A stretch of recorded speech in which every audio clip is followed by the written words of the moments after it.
Hello students, today we will be dealing with the second chapter in the first unit, which is Natyotpatti or origin of dance.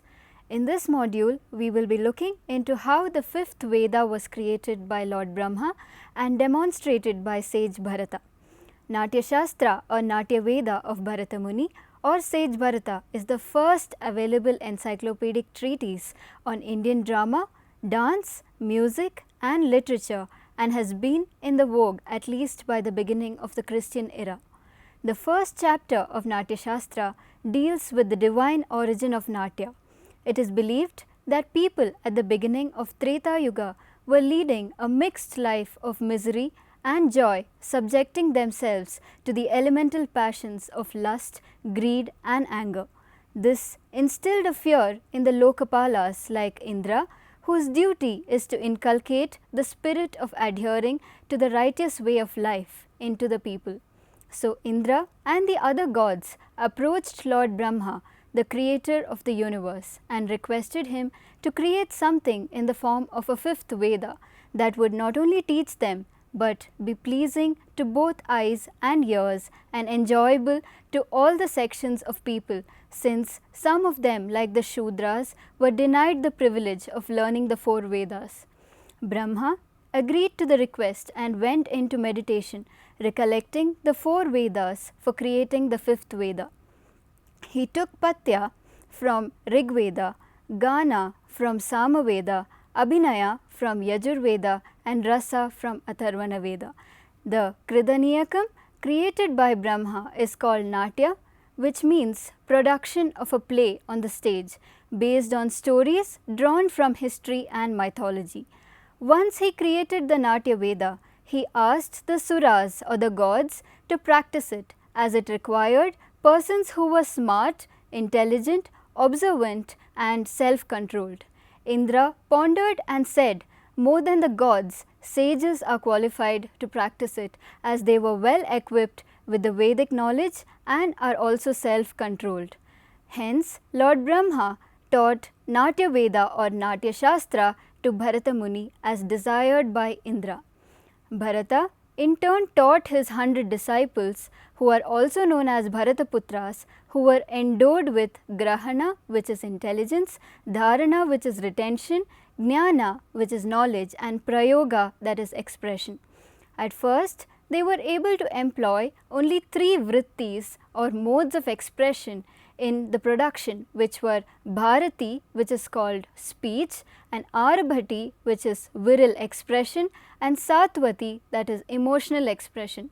With this, Bharata Muni was not satisfied. So Lord Brahma created Kaishiki Vritti, which is the element of grace or delicate expression. Brahma also created 24 Apsaras to play the Kaishiki Vritti. He also entrusted vocal music to sage Narada and Gandharvas and instrumental music to sage Swati and his disciples.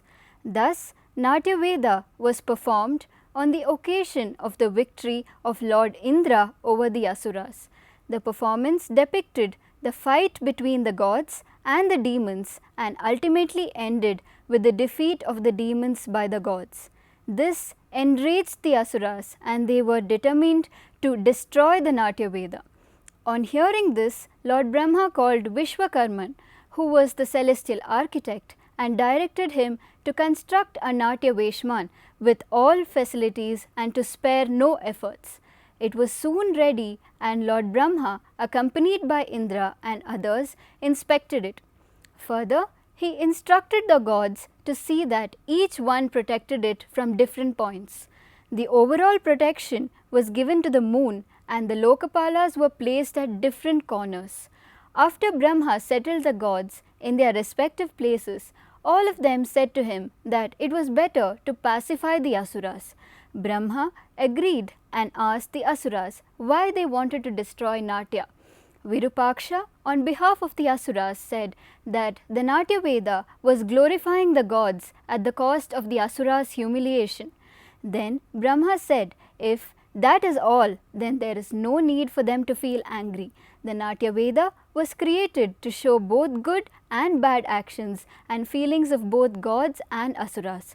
It is the representation of the entire three worlds and not only of the gods and asuras. By this, the asuras were satisfied and refrained from destroying the Veda. Later, the divine troupe along with Brahma went to Kailasa, the abode of Lord Shiva, and presented a play called Amrita Manthana. While witnessing the play, Lord Shiva thought of his own nritta, that is pure dance, and suggested that nritta could be incorporated in the play so that the meanings of the songs rendered could be clear to the audience. Then Saint Tandu, who codified the rules pertaining to Shiva's nritta, ordained by Lord Shiva, taught nritta to Bharata. This nritta was called Tandava. Lasya, the other aspect of dance, was taught by goddess Parvati to Usha, who was an ardent devotee of goddess Parvati and the daughter of Banasura. Usha then taught all her friends Lasya at Dwaraka. This is how dance came to this mortal world. Simultaneously, Bharata intervened and sent his disciples to earth, and through them Natya was propagated on earth, and that is how Natya originated. With this, I would like to conclude this session. Hope you enjoyed it. Thank you.